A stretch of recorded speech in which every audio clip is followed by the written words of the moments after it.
Hey, this is Sky. Welcome to my YouTube channel. So it's bright and early, Wednesday morning, Woden's Day. It's not Hump Day, it's Woden's Day. Let's get into today's study. I have some leftover topics that I wanted to do on Sunday for the Warriors group, but we didn't have time, so let's just go over some of these remaining things. Now, these are controversial topics, and some of these might make people angry. I just wanted to warn you. I don't mind if people want to give their opinions or set the record straight on some of these topics, but let's keep it respectful. Anybody who even has a hint of disrespect will be deleted and banned. You'll be gone forever. You'll be sent to the wastelands and we'll never speak your name again. We won't remember you. You won't exist in this world. So let's just stay on topic here. Remember that we're all brothers. We're all in this together. Let's go to the first question. This is really just a question that was posed that I thought was an interesting question, yet it is controversial. So let's get into it. In regards to society, did we raise women up or have we lowered men down?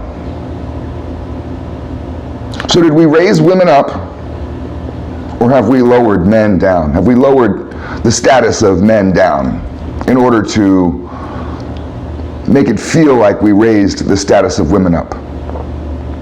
Or did we legitimately raise the status of women up in our society? And look at how women are now compared to the 1950s. Did we raise them up in status? And by doing so, automatically lowered men down?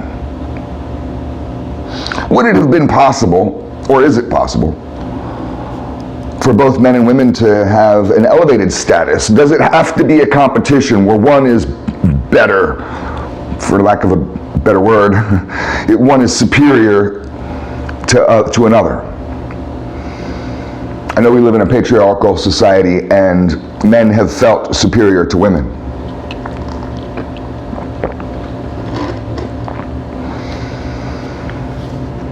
You know, I just look at us as two different creatures, of two different versions of the same creature, and we have different roles, different strengths and different weaknesses. Men have many weaknesses, and those weaknesses can be taken up by their woman. Women have many weaknesses, and those can be taken up by their men. So when we come together as one, it's like a yin and a yang. We have the masculine and the feminine, the dark and the light, the sun and the moon, earth and heaven. We have this duality that we come together to create one. That's the way I look at it. So in that frame of mind, the competition doesn't really feel necessary. It's apples and oranges. We're running two different races. You're not competing with women for anything. Only a weak man competes with women. Compete for what? They have a different set of traits. Now, there does seem to be a conspiracy afoot. Maybe it's just simply marketing, right? By big corporations to sell more products, to get more customers, and in result, the masculation of women, the defeminization, I don't know if that's a word, of women. You know, it's the same thing. Make more women more manly in order to sell them more products. I don't know. You know, I'm not asking this question. Have we sacrificed manhood in order to make a place for women in our society? Because women have felt out of place. They've felt like that they were our slaves in some respect. And this is what how patriarchy inspired feminism.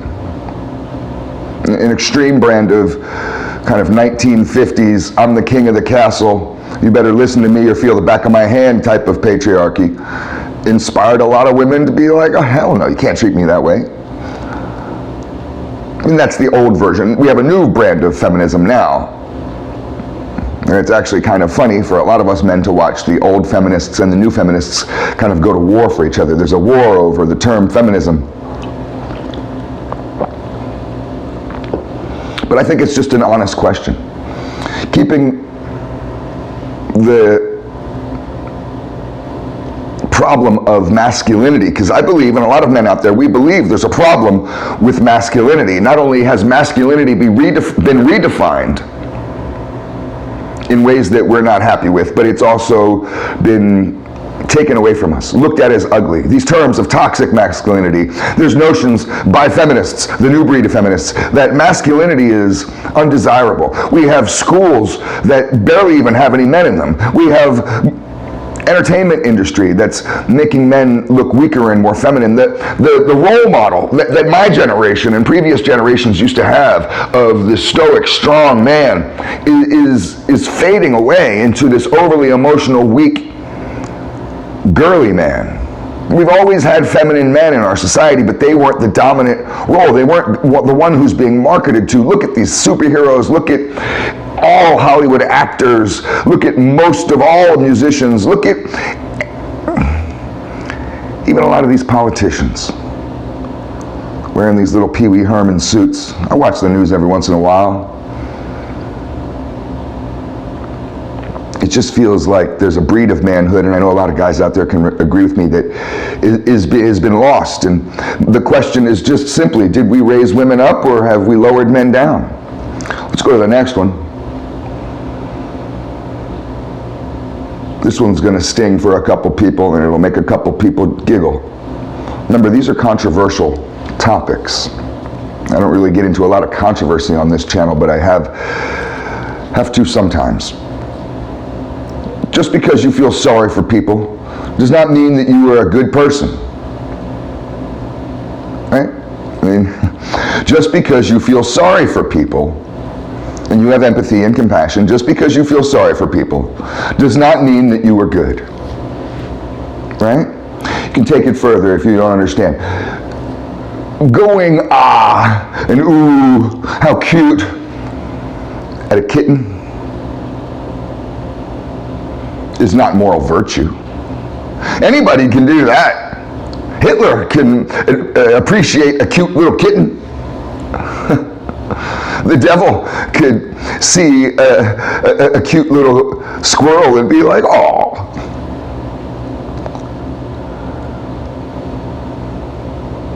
I think people like to put this front, this mask, this idea on the world, that force it on the world that they're good people. This is really how people like to get to bed at night. Because if I know that I'm a good person and I can just keep telling myself that, keep brainwashing myself that, as I masturbate to porn, as I cut people off in traffic, as I curse out old ladies, as I ignore motherfuckers who hold the door open for me, as I basically act like a piece of shit and litter on the ground and, you know, do all kinds of fucked up things that end up hurting other people. I can promote myself as good because I can have tender moments at the right times during a movie. I can feel that heartstring being pulled when I hear an Adele song. I can see a cute little baby and go, oh, coochie coochie coo. That makes me good, right? What does it mean to be good? And that's a real question. You could sit and ponder that for the rest of your life. What does it really mean to be good? How do you know if you're good? Do you have to wait for other people to tell you? Is your goodness determined by how many likes you get on Facebook or how much attention you get on social media? What does it mean to be good? Is it how much you give to charity? How much do you think that some of these celebrities give to charity? Does that make them good people? Some of these same celebrities who are up on rape charges, how much money do you think O.J. Simpson has given to charity? Probably a lot. Do you think he's a good person? What does it mean to be good? Let's go to the next one. This is also going to ruffle a couple people's panties. Chicken Little doesn't save the world. And you could also say it that Chicken Little won't save the world. And people who are constantly screaming, fire, fire, aren't putting out fires. People who are crying and whining all the time about the fucking end of the world are just doomsday conspiracy theorists? What's more important to you? Economics, the economy of our society right now, taxes, gas prices, these types of things, right now, or to prepare for this fantasy down the road.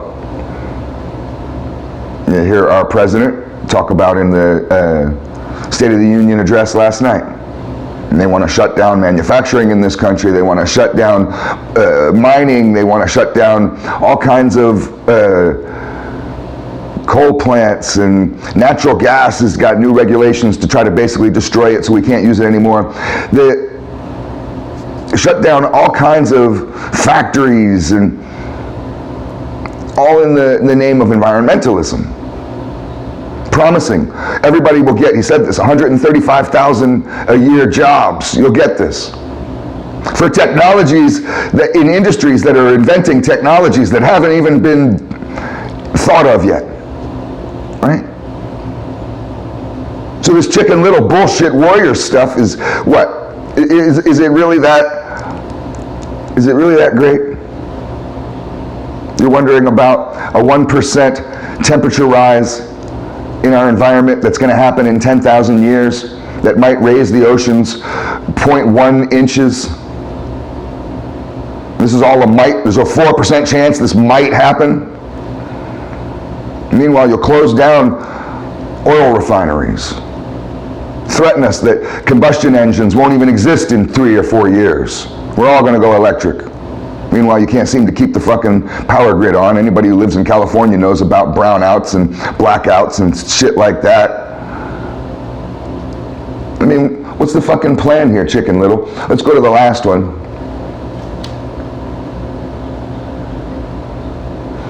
This one is also controversial, as all of these are. What are the limits to economic growth and prosperity?